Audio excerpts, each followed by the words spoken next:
Tonifiez vos neurones tout en échauffant vos zygomatiques pour l'apéro. Vous écoutez l'équipée sauvage, 2 heures d'une joyeuse compétition opposant les meilleurs journalistes de la station sous l'œil d'un invité qui doit se dire « Bah la vache, si c'est ça les meilleurs, j'aimerais voir les moins bons ». Aujourd'hui, c'est le comédien et écrivain Laurent Deutsch qui nous accompagne. Laurent peut actuellement vous applaudir sur la scène du Théâtre de Paris, situé assez logiquement à Paris. Votre spectacle romanesque est directement adapté de votre best-seller, que je montre ici sur europe1.fr. Romanesque, un livre hommage à la force de la langue dans la construction de l'identité nationale. On a beaucoup parlé d'identité nationale à une époque. Pour vous, la force d'une nation, c'est sa langue, enfin sa construction. En tout cas. C'est même plus que sa force, c'est son ADN en fait. Pour comprendre un peuple, il faut parler sa langue, et je pense que la langue, c'est ce qui caractérise le mieux tous les voyages, les usages, les pratiques, les métissages, les mariages d'un peuple. C'est notre ADN qui se déroule dans nos palais, quoi. Dès que vous parlez, vous convoquez un ancêtre, et les mots que nous employons aujourd'hui ce matin sont des véritables monuments dans nos bouches. On fait de l'histoire quand on cause.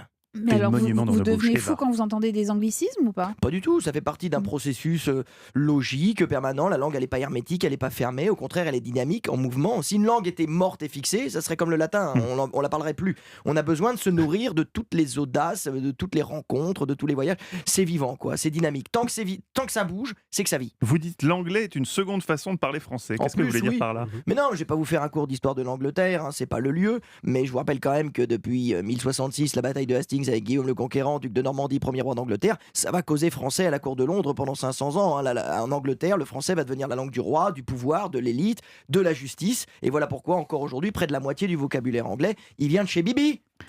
Il vient de français. Tous les mots en ion. Vous savez les mots en ion, ION, un peu technique, là, comme Constitution, illusion, Oui, revolution, c'est du français. C'est nous, Tous les mots en ENT, parliament, government, entertainment, m'en fous de l'accent, c'est du français. Management, challengement, c'est français. Et alors, d'ailleurs, à propos de la naissance des mots, vous racontez qu'il y a beaucoup de mots qui viennent des onomatopées. Mathieu Noël a un joli suite marqué Cocorico. Cocorico, c'est le bruit du coq. Ouais. C'est le bruit du coq. Et d'ailleurs, il y a même des onomatopées qui ont fait des mots plus construits, plus élaborés, comme par exemple le coquelicot. Le coquelicot, pourquoi on appelle ça un coquelicot ? Cette fleur qui est rouge parce qu'elle ressemble à la crête d'un coq. Voilà. Donc on a appelé le coquelicot par rapport au coq qui lui s'exprime avec cocorico. Tout est parti d'une onomatopée. Je vois Nicolas Caro bouche bée. Vous ne la connaissez pas, Je ne celle-ci ? connaissais pas celle-ci, oui. Et pourtant, vous êtes l'expert littéraire Moi, d'Europe 1. j'adore les histoires comme ça, On va peut-être vous mettre à la page. des Nicolas. origines de la langue. Mais il y a des fausses onomatopées des fois. Par exemple, pipi, c'est une onomatopée. Oui. Mais caca, c'est déjà faire du grec ancien.